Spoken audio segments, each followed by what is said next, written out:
Hello friends, welcome to சாப்பிடுவாங்க. இன்னைக்கு நம்ம சேனல்ல நம்ம எல்லாரோட ஃபேவரட்டான மணத்தக்காளி வத்த குழம்பு எப்படி பண்ணுறதுன்னு பார்க்க போகிறோம்.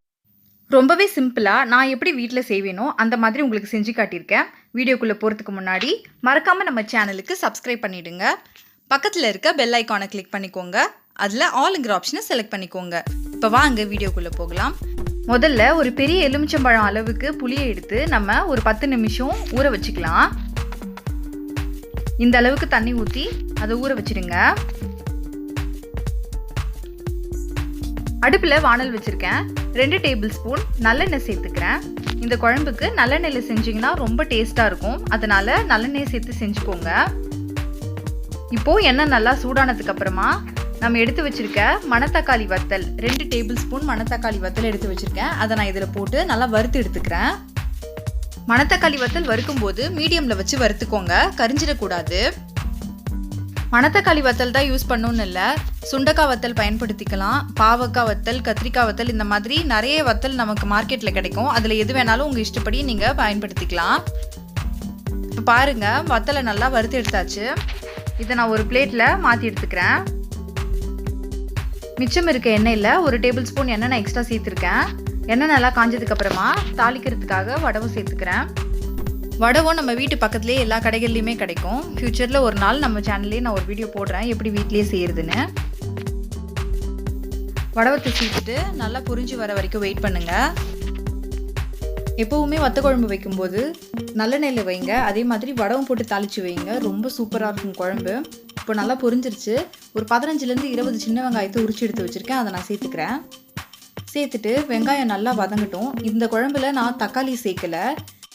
நான் எப்போவுமே வத்த குழம்பு வைக்கும்போது தக்காளி சேர்க்க மாட்டேன்.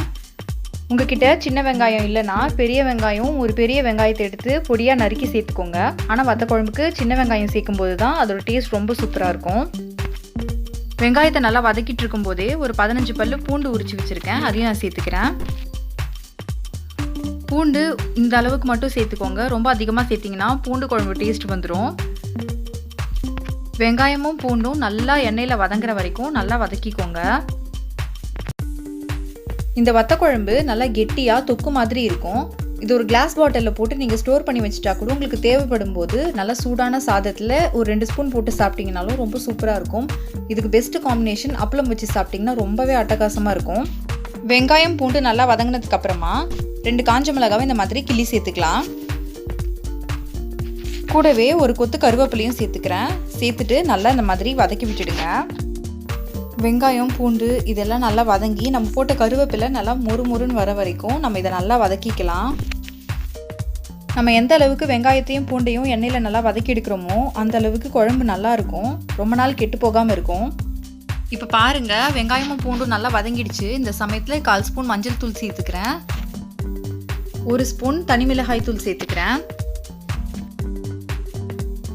அது கூடவே 2.5 டேபிள் ஸ்பூன் குழம்பு மிளகாய் தூள் சேர்த்துக்கிறேன். குழம்பு மிளகாய் தூள் சேர்த்துட்டு எண்ணெயிலே சேர்த்து நல்லா வதக்கி எடுத்துக்கோங்க. அப்போ தான் மசாலாவோட பச்சை வாசனையெல்லாம் போகும். நல்லா இந்த அளவுக்கு வதங்கினதுக்கு அப்புறமா நம்ம ஏற்கனவே ஊற வச்சுருந்தோம் இல்லையா புளி, அதை நல்லா கரைச்சி அந்த புளி தண்ணியை அதில் சேர்த்துக்கலாம். 2 தடவை 3 தடவை தண்ணி ஊற்றி நல்லா கரைச்சி புளி தண்ணி சேர்த்துக்கோங்க.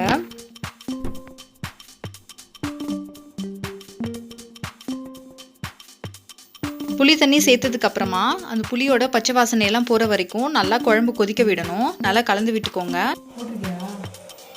பாருங்கள், குழம்பு கொதிக்க ஆரம்பிச்சிருக்கு. அதோட பச்சை வாசனையெல்லாம் போய் குழம்பு நல்லா கெட்டியாகிற வரைக்கும் நல்லா கொதிக்க விடுங்க. இந்த அளவுக்கு நல்லா கொதி வந்ததுக்கப்புறமா ஒரு மூடி போட்டு மூடி சிம்லேயே குக் பண்ணலாம். ஒரு 20 மினிட்ஸ் அப்படியே விட்டுடுங்க. 20 மினிட்ஸ்க்கு அப்புறமா இப்போ நான் ஓப்பன் பண்ணி பார்க்குறேன். பாருங்கள், குழம்புல நம்ம ஊற்றின எண்ணெயெல்லாம் பிரிஞ்சு நல்லா தனியாக வந்திருக்கு. குழம்பு நல்லா கெட்டியாகிருக்கு. இப்போது குழம்பை நல்லா கலந்து விட்டுட்டு நம்ம ஏற்கனவே வறுத்து எடுத்து வச்சுருக்க மணத்தக்காளி வத்தலை நம்ம இதில் சேர்த்துக்கலாம்.